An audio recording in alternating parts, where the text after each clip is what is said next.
រដ្ឋមន្ត្រីការបរទេសថៃឲ្យរក្សាភាពស្ងប់ស្ងាត់នៅព្រំដែនដើម្បីធានាបានជោគជ័យនៅក្នុងការចរចាជាមួយកម្ពុជារ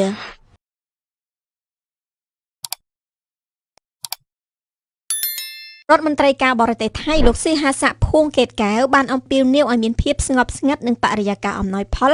ដើម្បីធានាបាននូវភាពជោគជ័យនៃការចរចាទ្វេភាគីដែលកំពុងបន្តជាមួយកម្ពុជា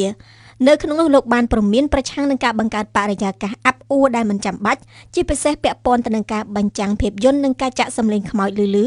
នៅជិតព្រំដែននៅក្នុងខេត្តស្រះកែវជាប់ព្រំដែនកម្ពុជា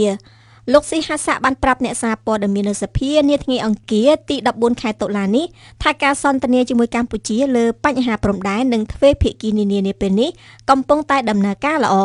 លោកបានជំរុញឲ្យភាគីទាំងអស់កុំធ្វើឲ្យកិច្ចចរចាមានភាពស្មុគស្មាញជាមួយនឹងបញ្ហាថ្មីដែលរំខានលោកបាននិយាយថាយើងត្រូវកំណត់នៅអ្វីដែលនឹងបង្កើតបរិយាកាសសម្រាប់ការចរចាឲ្យដំណើរការបានល្អតាក់ទងទៅនឹងការចរចានេះដែររដ្ឋមន្ត្រីការបរទេសថៃរូបនេះបានបញ្ជាក់ថាលោកគ្រងនឹងធ្វើដំណើរទៅកាន់ទីក្រុងកូឡាឡាំពួរប្រទេសម៉ាឡេស៊ីម្ដងទៀតនៅថ្ងៃទី17ខែតុលាឆ្នាំ2025ដើម្បីពិភាក្សាបន្ថែមទៀតដំណើរទស្សនកិច្ចនេះគឺជាផ្នែកមួយនៃកិច្ចខិតខំប្រឹងប្រែងជាបន្តបន្ទាប់ដើម្បីដោះស្រាយបញ្ហាព្រំដែនជាមួយប្រទេសកម្ពុជារដ្ឋមន្ត្រីការបរទេសថៃក៏បានលើកឡើងពីប្រាសាទតាមាន់ធំនិងប្រាសាទតាក្របីដែលថៃប៉ងដណ្ដើមយកពីកម្ពុជាផងដែរបើតាមលោកស៊ីហាសាក់ថាបញ្ហាកម្ពុជានាំសំណុំរឿងនេះទៅកាន់តុលាការយុត្តិធម៌អន្តរជាតិហៅកាត់ថា ICJ មិនទាន់ពិភាក្សានៅឡើយទេដោយថៃផ្ដល់អាទិភាពទៅដល់កិច្ចប្រជុំទ្វេភាគីសម្រាប់ពេលបច្ចុប្បន្ននេះសិនជាការកត់សម្គាល់កិច្ចខិតខំប្រឹងប្រែងការទូតដើម្បីដោះស្រាយភាពតានតឹងព្រំដែនរវាងកម្ពុជាថៃបាននឹងកំពុងបន្តយ៉ាងសស្រាក់សស្រាំដំណោះស្រាយតាមផ្លូវការទូតដ៏សកម្មនេះបានបង្ហាញកាន់តែច្បាស់តាមរយៈកិច្ចប្រជុំ4ភាគីថ្មីៗនេះរវាងម៉ាឡេស៊ីអាមេរិកកម្ពុជានិងថៃដែលទើបតែបញ្ចប់កាលពីថ្ងៃទី12ខែតុលាឆ្នាំ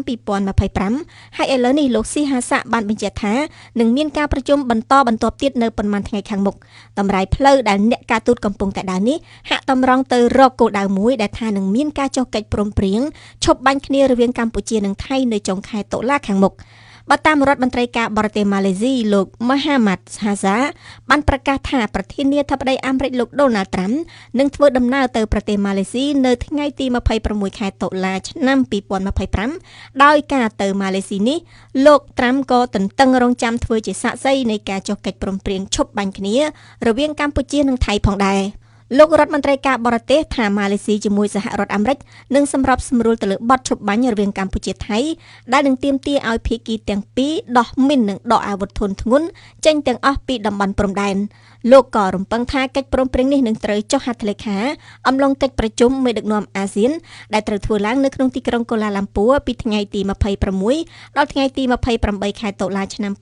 2025ដើម្បីធានានូវសន្តិភាពនិងបទឈប់បាញ់យូរអង្វែង។